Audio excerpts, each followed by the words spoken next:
Hey everybody, it's Ole aka Chuck One alongside Katie aka Peekaboo Bang with the long overdue Q&A video that we had originally planned, I think, somewhere before Christmas, but holidays and shitty weather and colds Sickness. and flus and all sorts of things, yeah. But we got it now, so what we're going to do is we've collected quite a few questions, so I'm not sure. We'll see if this is going to be a one or a two-part video. It may become a two-part video depending on how long we ramble on for here, so... but there's some good questions. We want to start right off with the first one from John O'Wee. Your current thoughts on Heartline. Is it part of the Battlefield universe? What do you feel it will contribute to the Battlefield lineage besides cops and robbers? What do you think? Let's break it down. Is it part of the Battlefield universe? That's been a big discussion. We've talked about it a bit. In my opinion, yes. I don't have... Just because it's not military... like pure military, to me, doesn't mean it's not necessarily part of the Battlefield universe. Battlefield to me is just any kind of, it's in a similar style. So, Yeah. no problem. And would we still be asking that same question if the Battlefield universe had started with cops and robbers and then gone military? Would we be asking the same question? Right. Is something I look at. So, I think just purely based on the fact that it's coming from, DICE in some ways and EA, and it's already been, pushed as part of the Battlefield universe. That makes it so, for at least, in a way. And then the rest of it is, like you said, I don't necessarily think it has to be military to be considered Battlefield. I think a lot of Battlefield is the gameplay style and the style of game, not necessarily the theme that the game is based on. And Battlefield so far has been pretty non-varied. And I mean, it's been in different locations and different time periods, but it's all been some sort of military conflict of another. So, just because you could almost say, like, why hasn't this happened earlier? Yeah. Right? So it's good, I think. As far as what it's going to contribute to the Battlefield lineage, I mean, there's some new game modes, so it's possible that some of those will really catch on and people will like them, and we may see variations of that in future Battlefield titles. That's something that, Rush wasn't originally in the Battlefield series, and that's probably the big contributor of, was it Bad Company that started it, or Bad Company 2, one of the two titles, I believe, brought in Rush. So it could be a game mode. The Cops and Robbers theme is just a theme. I mean, that's... I think potentially the whole pursuit mode or whatever it's called, the one where where it's more focused on the vehicles, on the cars. Hotwire, that's it. That, if that becomes a favorite, that may be sort of the one thing that people will look back at in a few years and saying, yeah, that first came in with Hardline. So, don't know. We'll have to see. The good thing is that the beta comes out in a day now or two. Mm-hmm. So we'll get to know more about that very soon, and I think that game mode is actually part of the beta. So we'll be talking more about Heartline after we've had a chance to play it some more. So I think lot's changed. And I think we're both going in with an open mind as far as Hardline goes. I don't think either of us have gone back on our "we're not going to pre-order" comment at the very beginning, and so I think we're going in excited but cautious, and so I think we'll see after the beta. That's at least, that's a pivotal point for me, is getting to play it again. Mm-hmm. And the whole thing about the Battlefield title in that game is the opposing argument is, if it wasn't titled that, people would just label it as a blatant Battlefield ripoff. So they were kind of in that position. We want to do something different, but it's not going to be so different that we can't call it Battlefield. So, it's just a name too. People get hung up on the name. He's got another question. Should DICE keep pushing for Battlefield to be an ESL, or the likes of Level Battlefield and Darkstar Gaming competitive gaming? I think he's basically asking, should DICE continue to try to make the Battlefield series a competitive game, similar to CSGO or some of the other major competitive games out there?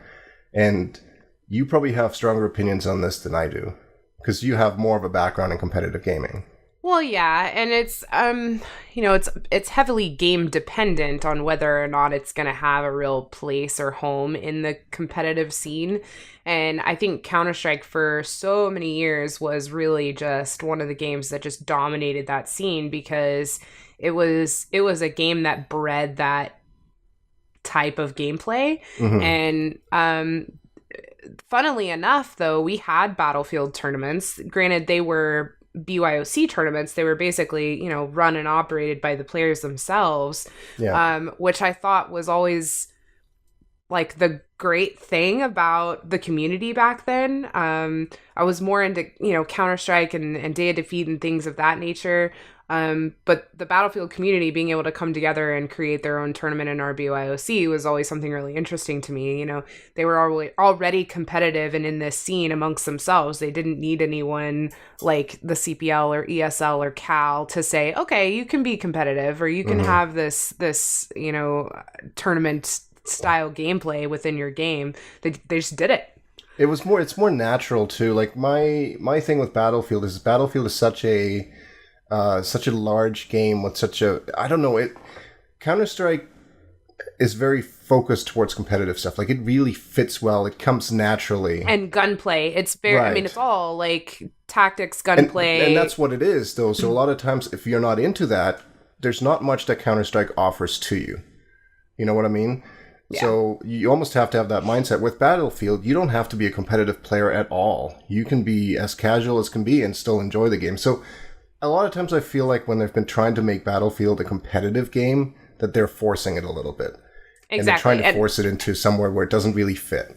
And that's what I was getting at is like, I don't think it needs to be forced or pushed. And nothing against Level Battlefield. I actually really adore those guys. And I think what they're doing is amazing. But for DICE themselves pushing it and saying, this is going to be the competitive game of the year. And then it just is, not. I think that's kind of not something they should do. I think they should let it happen if it happens.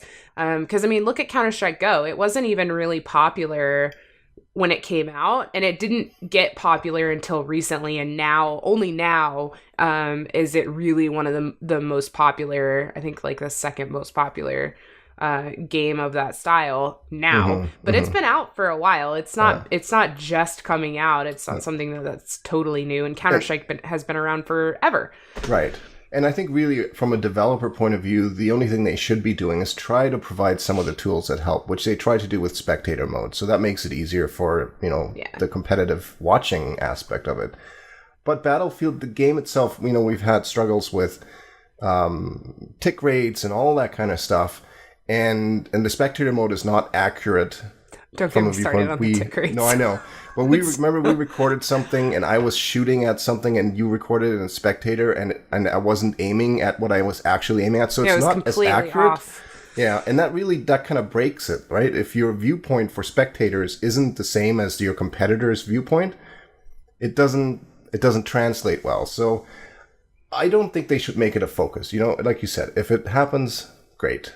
But I think pushing it in that direction would take away from actually the core of what Battlefield is. So, do you want to ask the next question? Will you be playing American Truck Simulator? And this is also from John O'Wee. I'm not entirely sure how to say your name, but yeah, yes. I assume Chalk will be playing American Truck Simulator. Yes, I will. I've seen some videos of it, and I've played my share of Euro Truck Simulator too. I actually got you to buy it like a year ago, and I still haven't played it. No, I know. I need a wheel though. Yes, I know you do. So but I might play it if I get a wheel. Yeah, it's American Truck Simulator is very similar to Euro Truck Simulator. It's the same engine. It's just different locations. Yeah, so. I'm sure it is. So I've seen most of Marca, so I don't know if I need to really see the scenery again. But have you seen it in a big rig? No, I haven't actually. That might be fun. Who knows? PH Prof asked a shitload of questions. We're going to pick out some of them, and we're going to mix in some other ones. Otherwise, this whole segment's going to turn into one big PH Prof interview by Q&A. PH Prof. Yeah. But the first one is a good one. What are your thoughts on the new Star Wars game and movie? So he's talking about Battlefront and Episode 7. I'm looking forward to Battlefront. I'm excited about that. I want to play it just because, obviously, if you know me at all, you know I'm a huge fan of the Star Wars universe. I read a lot of books. I love the movies. The movie, I kind of have the same feelings as Hardline about it. Like, I'm it's being early, very too. cautious and afraid because, well, I mean, Disney bought it and then, you know, all this mess with that. And then it's like, oh, I don't know. Like, because I have my favorites when it comes to the Star Wars universe, when it comes to book-wise. And so, like, I know what I've read and, you know, where I've gone with it and what I've fallen in love with. And there's so many different, like, sections of it. Like, it's just so involved. And so I'm excited to see where they go with it, but at the same time, like, I'm mortified that they'll screw it up. I am so terrified that they will. I know they, like, I pray they won't, you know, after the, you know, the rehashes were kind of a mess. And Yeah. But it is a very, we'll see. Both of those, the movie and the game, are very scary propositions for whoever's making them. But I think it's because it has such a passionate fan base. Like, yeah. It has such a following, and people really get, I mean, just emotional about it. And you know, so I think if they really screw it up, they're in trouble. But I hope it's gonna be good. I'm excited. I think I'm more concerned about the game than the movie. I think the game is it J.J. Abrams that's working on it, the guy who redid the Star Trek movies recently. So I enjoyed those. So I have hope that movie is going to be good. The game, Dice Stockholm working on it. You know, we've all had pretty strong opinions about that studio in the last couple of years, but again, it's sort of a clean slate for them as well. They've never really created a Star Wars game, and from what I understand, they've been given a fair amount of freedom of creativity to work on things. So I think it's definitely, I've played a lot of Star Wars games in the past, and there's been some good ones and there's been some not so good ones. So, you know, it's gonna be tough for them to pull it off, but I think that there's a good chance. Like, I'm hopeful. I think the fear of screwing it up by everybody is pretty high. So yeah. I don't think they have the luxury of, like, rushing out a title like they did with BF4, where, you know, it's okay if it doesn't go perfect. Like, these have to go perfect, I think. And they know that. Well, and I think, like, the people that are working on it, as much as they love the Battlefield series and something that they've been working on for a long time, you know, Star Wars is one of those things, like I said, people get emotional about it. People really get into it. So I'm hoping that they use that to kind of fuel their fire for the game and really make it into something that we can all love. So yeah, I'm looking forward to it. I'm going to jump down to a question from Billy the Kid. He's asking, what would you like to see differently in Battlefield 5 from your experiences with BF4? Oh boy. That's a tough one. I would like the Battlefield 5 game to not be too similar to what we already had. Like, I consider BF4 to be like a 3.5. I don't want BF5 to be a 4.5.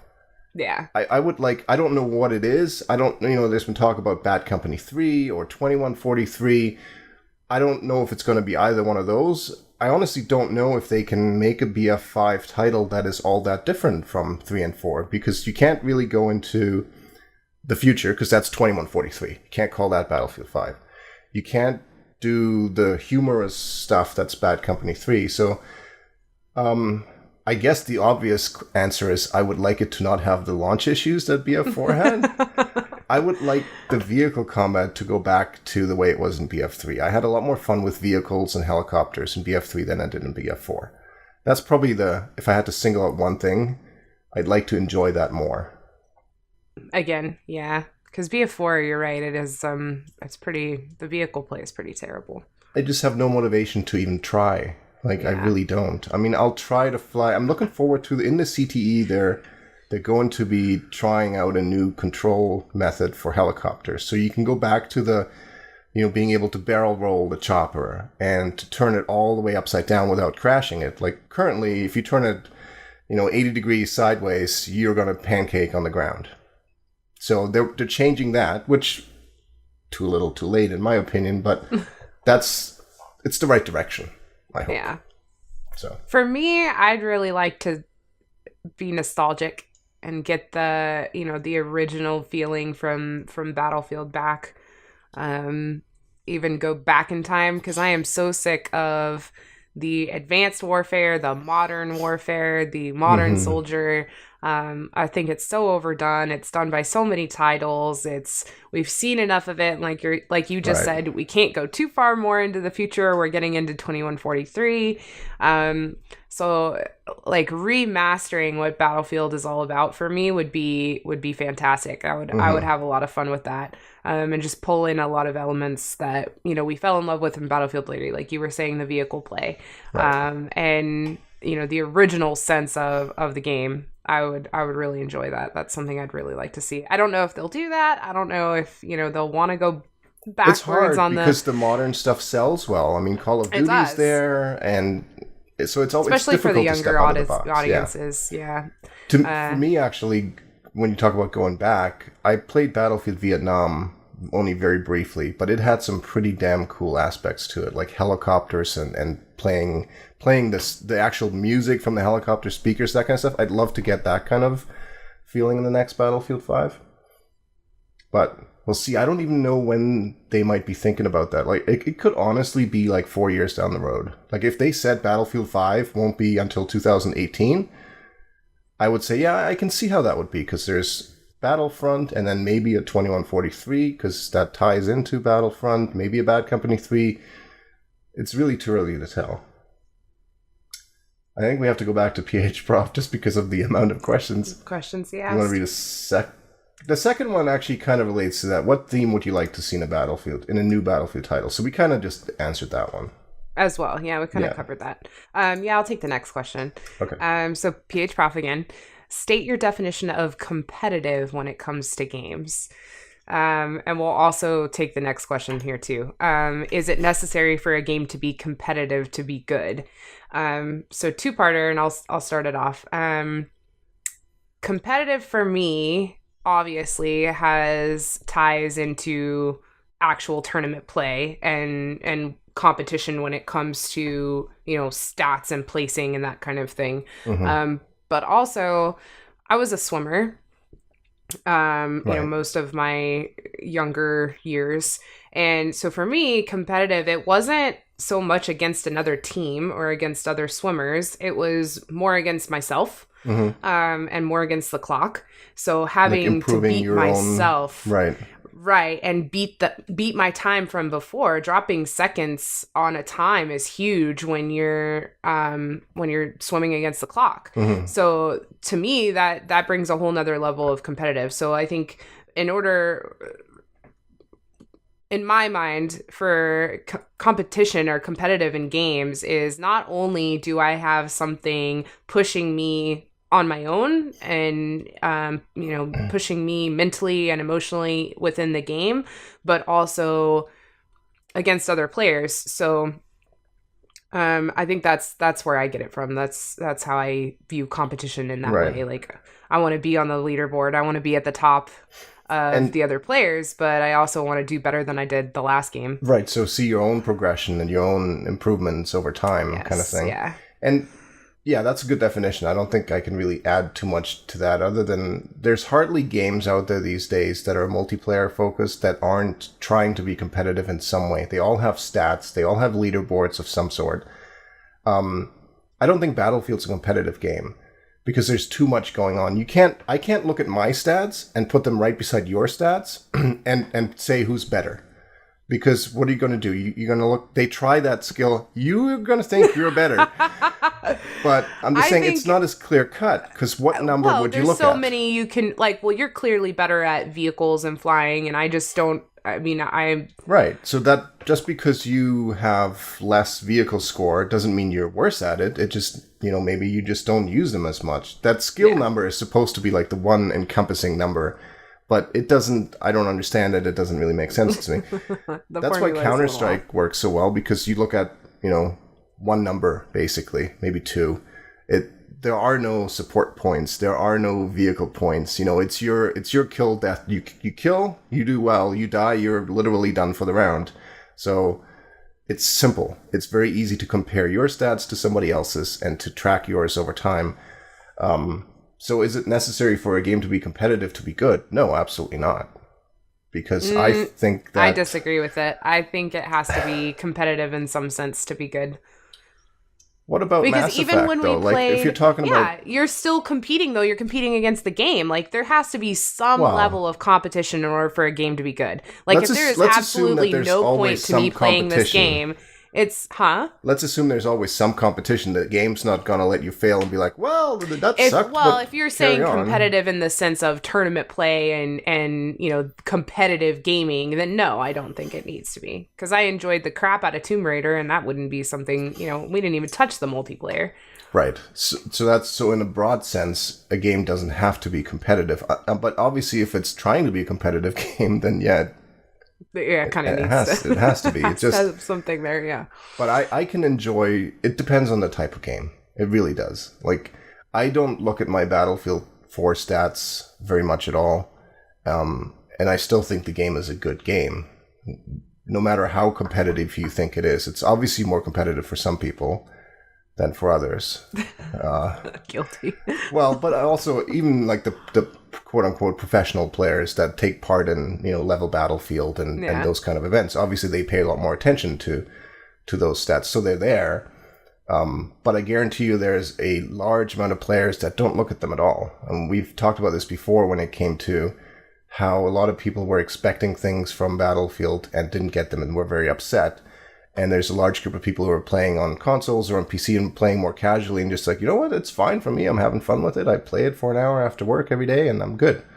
So, you know, different strokes for different folks. Like, everybody plays this game in a different way. And for me, I don't consider it to be all that competitive, and I'm okay with it. Booper wants to know, question for Chalk 1, is there a Chalk 3? And if not, can it be me? There actually kind of is. Way back in Battlefield 2, I was trying to convince my brother to play Battlefield 2, and I created him a Chalk 3 account. He never touched the game, but I think there is a Battlefield 2 soldier called Chalk 3. So, and I don't really want to start a tribe of Chalks. That's something I'm going to do later in life, personally, but they're not going to be called, my children will not be called Chalk 4, 5, 6, 7, even no matter how easy that may be. But that's nice of you that you'd like to be Chalk 3. All right, let's see. Oh, first, okay, PH Prof asked us a whole bunch of non-game related questions and assigned us homework, which you were not happy about. Yeah, like he wanted me to write up a nice report about space-time warping. That is not going to happen. No, that is not going to happen. And what's the probability of a micrometeor striking a Mars-bound spacecraft? I don't know. But if Frostbite didn't exist, which engine would you like a Battlefield title to be made using? I'm not all that... Titanfall was using the Source engine, I think, and Titanfall looked beautiful and it ran very well. The movements were pretty graceful in Titanfall, I thought. Yeah. Frostbite is unique in its ability to have all that destruction. Mm-hmm. So, you know, if you were to use a different engine, you'd lose all of that stuff, and it would be a very different experience. I don't know. What is like Call of Duty Advanced Warfare use? I think they use Unreal? That's what I was about to say. That's really the other, like the big ones are Frostbite, Unreal, Source, that I can think of. And there's lots of other ones that games use, but I'm thinking as far as the big ones that other game developers can license, I think it's those three. I think the Unreal engine's been around a lot. And there's some good games using all three, too, like using all of those engines. Far Cry's Havoc, no, I don't know what the Cry engine that's used in Far Cry and Crysis, that's another one of those. That might be good. Far Cry is, that whole series, that engine is beautiful.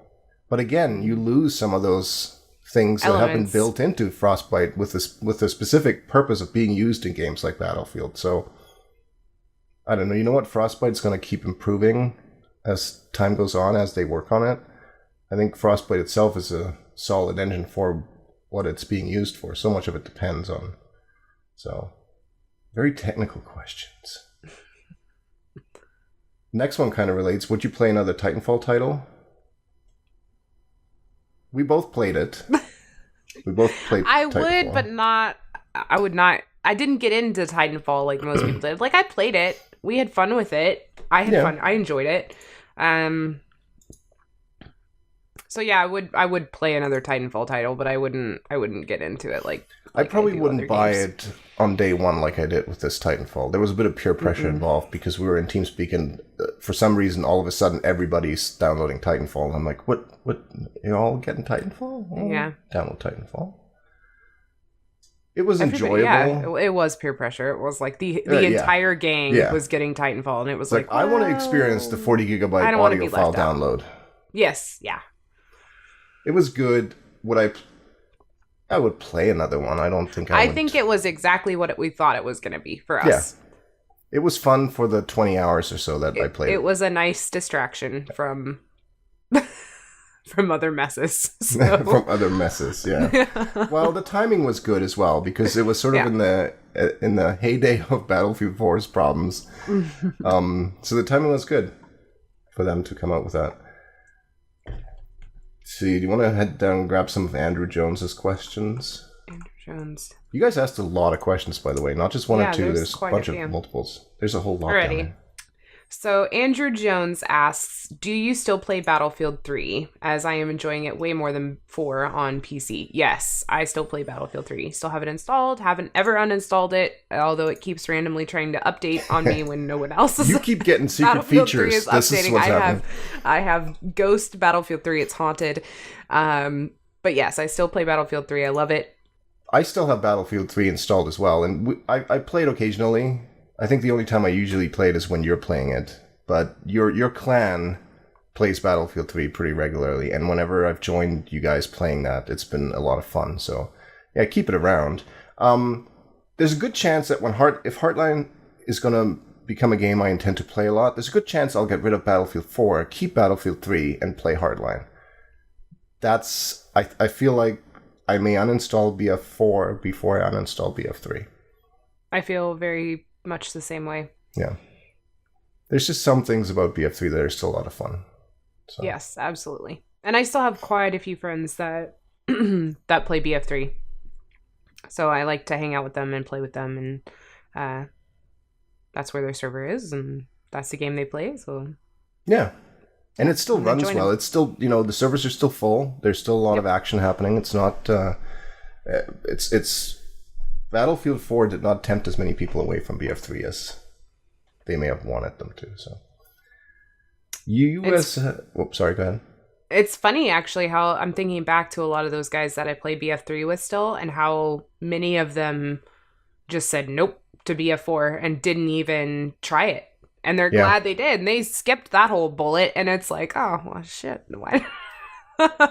So, yeah, we'll definitely keep playing Battlefield 3, I think. Question from USS Wisconsin 64. Is Heartline going to have bots for offline play like the older Battlefield games? We talked about this briefly before. We don't know for sure, but I would be extremely surprised if it did. The last handful of Battlefield titles haven't had anything of that nature. I think the last one that did was Battlefield 2142. And that was back in the days where sort of high-speed internet was not as common as it is now.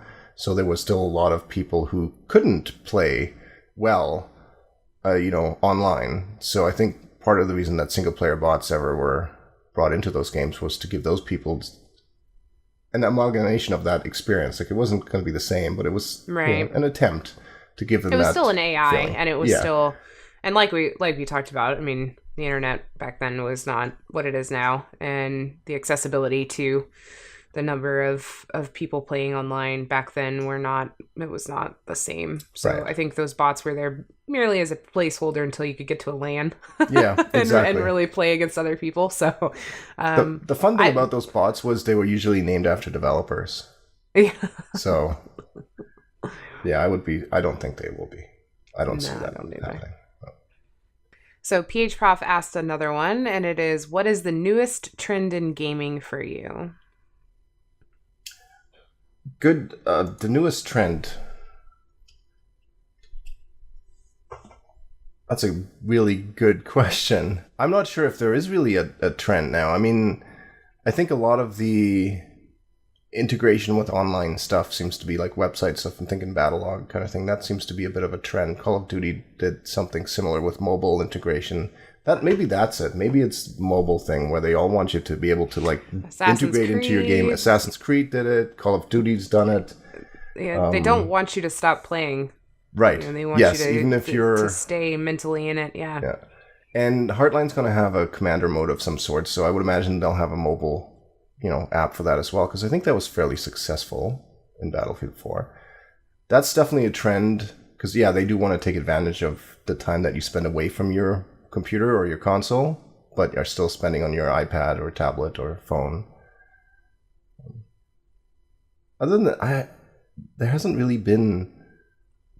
Indie game wise, I've seen a trend in like top downs and side scrollers again, and really like bad graphics, like going back to the old school kind of game feel. Old school stuff.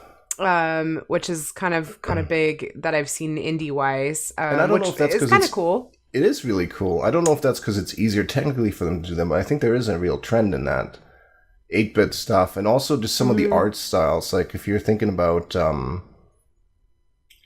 what's the game? You just tweeted about it yesterday. It's Stoics, Banner Saga. Like that art style is very unique, and I think gorgeous. A lot of those indie games or smaller developers are using that kind of stuff because they don't want to try to make something look as photorealistic as Battlefield or Call of Duty. And there's a lot of that. It's fun how some of these 2D, these flat games are like Don't Starve Together. I've been playing that a lot, and that's so much fun. And it's just, it feels like you're a paper doll running around, right? Like graphically, that's what it looks like, but it's so much fun. So I think some of if you're looking for something different, the trend there has been stuff like that, and I like it. You could probably even say that one of the newest trends is indie games in general. There's been a real explosion of that in the past few years, and not only on PC, but also they have access to develop on the consoles now, so a lot more prominently. Yeah. And there's also smaller producing companies that are kind of getting involved, like Versus Evil. They work with Stoic on Banner Saga. They've also got some other indie dev and other games that they work with as well. Kind of under like a really smaller version of EA. Yeah. But they're really passionate about what they do, and so it's exciting. I think it's exciting time growth wise, just for gaming in general, and in all the different avenues that it can go. And it also really changes the financial aspect for gamers, because no longer do you have to spend $70 on every new game. You can pick up games for $5, $10, $20. Well, the other new trend is the whole early access thing. That's a big trend. I don't know if it's a positive trend. I don't want to get that's a bigger discussion, but that's definitely become a trend. And I think it used to start out as helping out some of the smaller indie developers and backing things on Kickstarter, but it's been picked up by some of the larger developers. I mean, Star Citizen's raised over $80 million or something like that. And so you can't call that an indie game by any means, but it started financially on Kickstarter. So I think a lot of that's happened. Elite did too, didn't it? It started on Kickstarter. Yeah. So gamers get to be involved in the process of the development a lot sooner, for better or for worse. But that's a pretty big trend. I think those are three really good trends that we've noticed. The mobile aspect of games and really tying in a mobile field to your AAA title, and the art styles, and kind of throwing in that old school feel to indie games and seeing that on its rise. Yeah. And then what did you just mention? Oh, early access. That's definitely something in recent time, at least comparatively speaking to how long I've been gaming, at least that was not something done back then. That was not, no, not at all. Mm-mm. All right. You were lucky to get into a beta back then.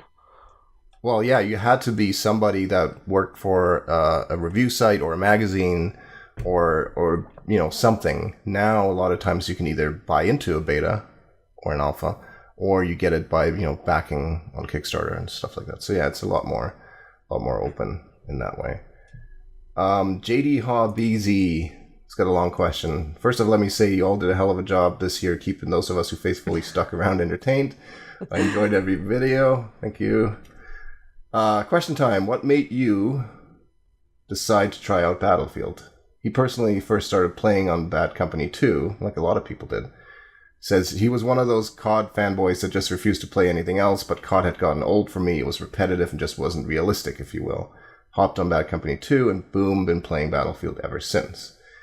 So for me personally, my first Battlefield game was 1942.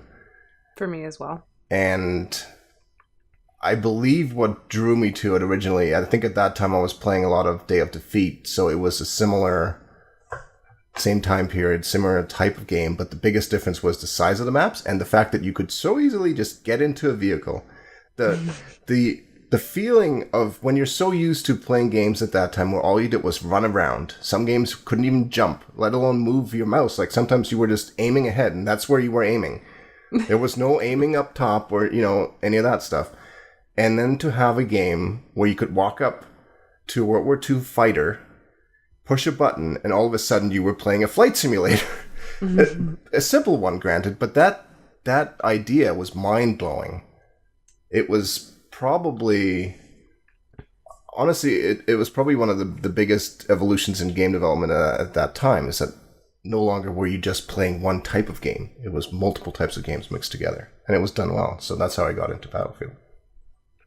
Mine was pretty similar. I played a lot of Counter-Strike and Day of Defeat, which I started on games, Quake, Unreal, that kind of thing, even earlier before I played Counter-Strike. Mm-hmm. But that was where I spent most of my time, was those two games. And then I went to a LAN and I got sucked into Enemy Territory for a while, which was a Wolfenstein mod, and played a lot of that.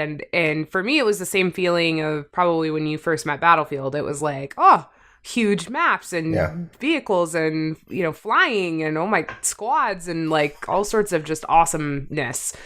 The whole team play thing was new too. You didn't really have that as much before. And then I think it was at a CPL. There was the Battlefield BYOC tournament, and that was my first introduction to Battlefield. And I thought it was far better done than Enemy Territory. As much as I loved ET and had a lot of fun with it, with my buddies, Battlefield was, that was like, oh. And then I kind of went away from it. I kind of picked up the titles every now and then and played, but then I didn't really touch it again until Battlefield 2.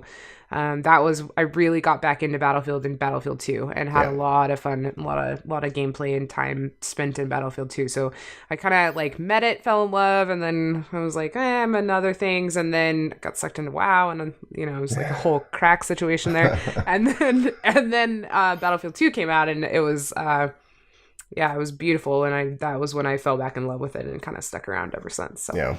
And his follow-up question to that is, what made you stick with the series instead of going somewhere else or going with something else? Well, the first thing I want to say, it's not like all we play is Battlefield.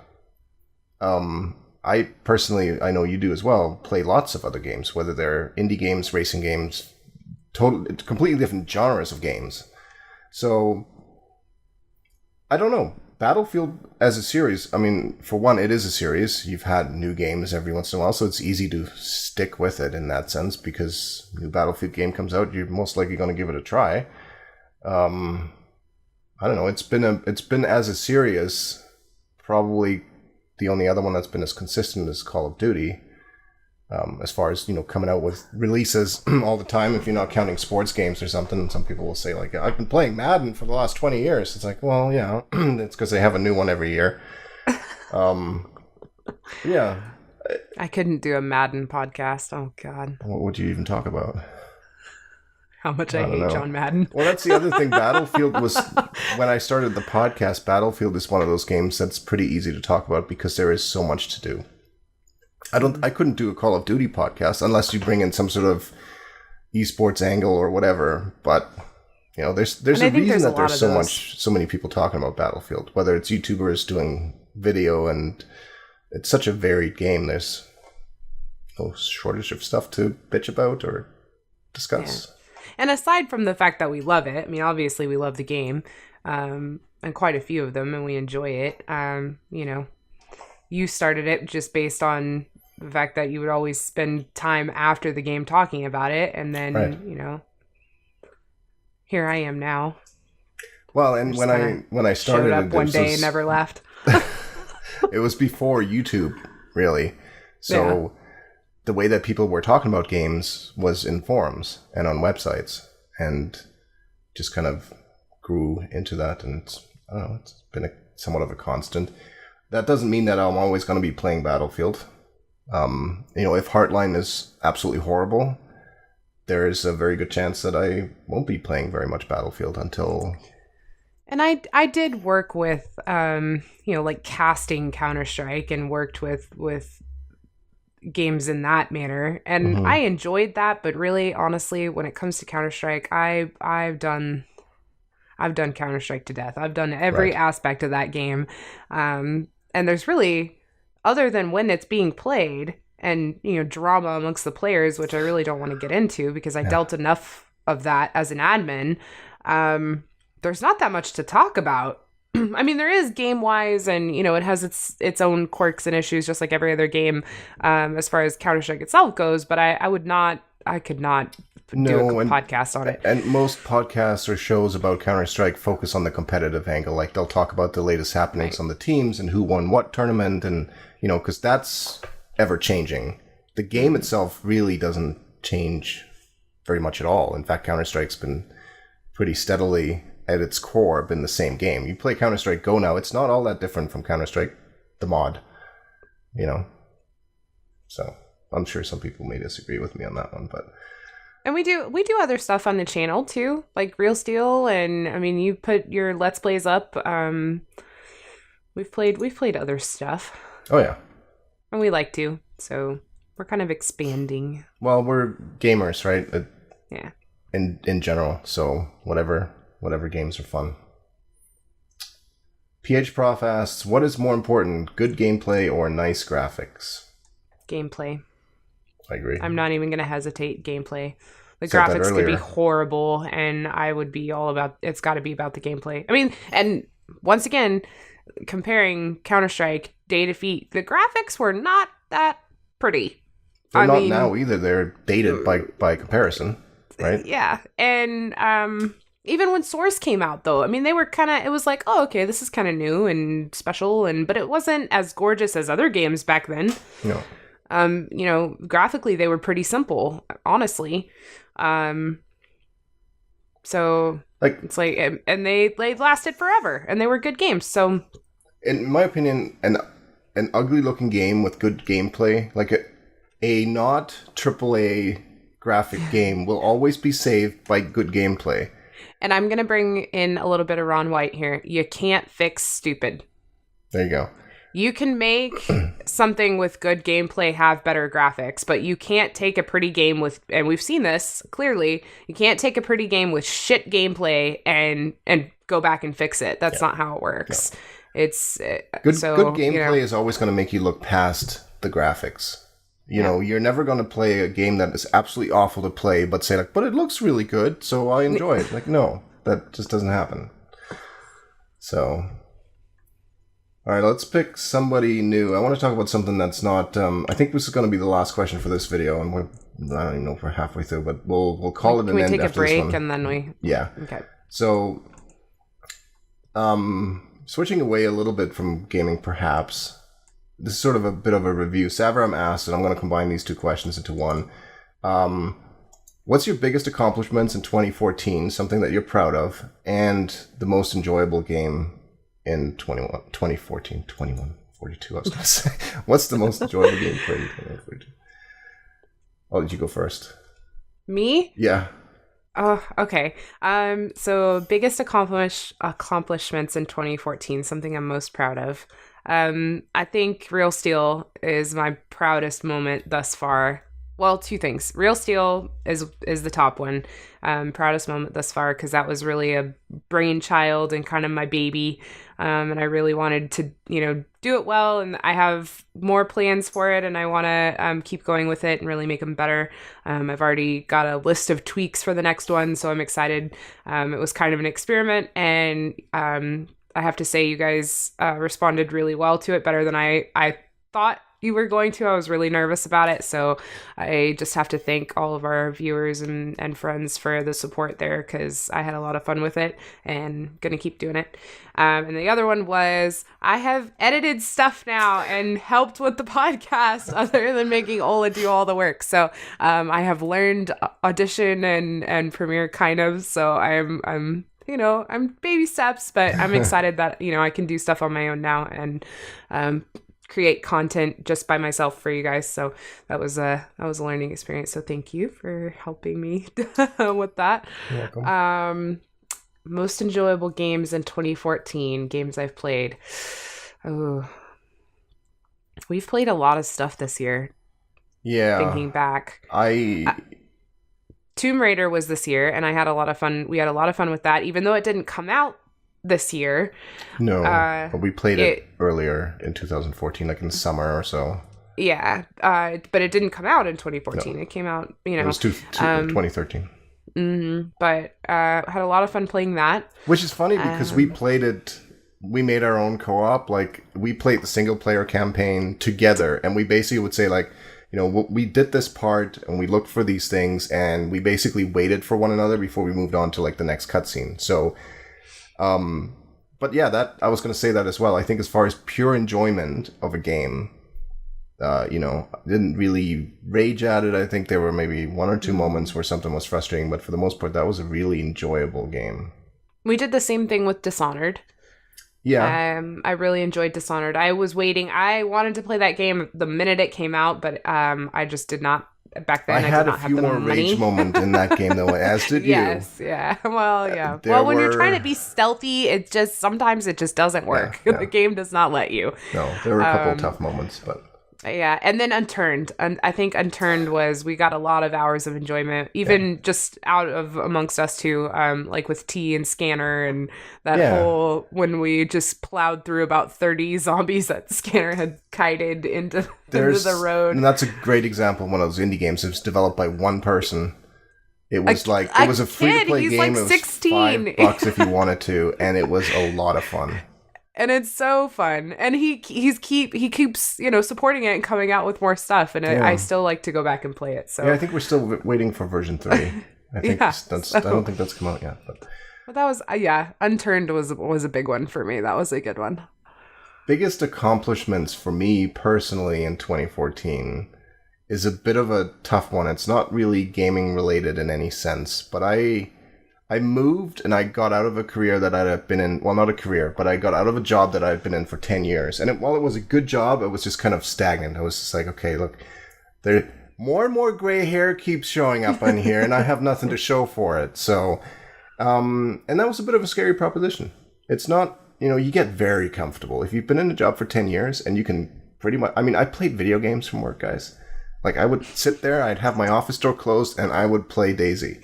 It's really unfair. It really is. It really is unfair, but it used to piss me off. Yeah, I know. It didn't make you happy at all, but that's so getting out of that comfort zone, moving, and the whole thing. But in retrospect, best thing I did in 2014. So, I agree. I think we're all proud of you. Thank you. Okay, so we will continue with some more questions in the next video. Hopefully you enjoyed this part. We'll ramble on some more soon. Yay!